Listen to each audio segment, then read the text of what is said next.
Ventriloquism is an art of throwing your voice and creating an illusion that is coming from some other place. बरोबर.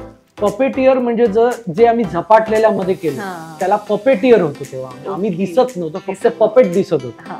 त्याला puppeteer, कारण पपेटियरला आपण वेगवेगळ्या position मध्ये करून त्याच्यात तुमची लिप्स हल्ले तरी चालतात, कारण तुम्ही दिसत नाही. पण त्याच्यात आवाज येत होता, आवाज येत असतो.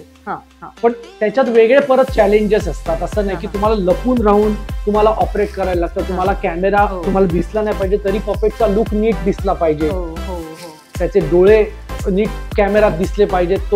तर ते हे सगळं. आणि त्यावेळी तर झपाटल्याच्या वेळी तर आम्हाला मॉनिटर पण नव्हते फीडबॅक, तेव्हा ते खूप वेगळं चॅलेंज होतंय.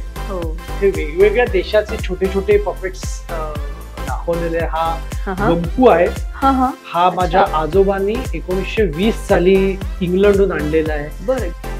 पपेट बनवत असतो तेव्हा मी पैशाचा विचार करत नाही, ऍब्सोल्युटली नाही. बरोबर. कारण किती पैसे मिळतात ह्याच्यातून हे आम्ही कधीच, म्हणजे एकदा पैसे ठरले की मग झालं, संपलं. मग त्याच्यात आपण काही करायचं, बेस्ट करायचं, हे मी माझं नक्की ठरवलं की बाबा या शोला एवढे पैसे कमी आहेत ना, मग आपण चला असंच करूया. असं नाहीये. ती कला आहे.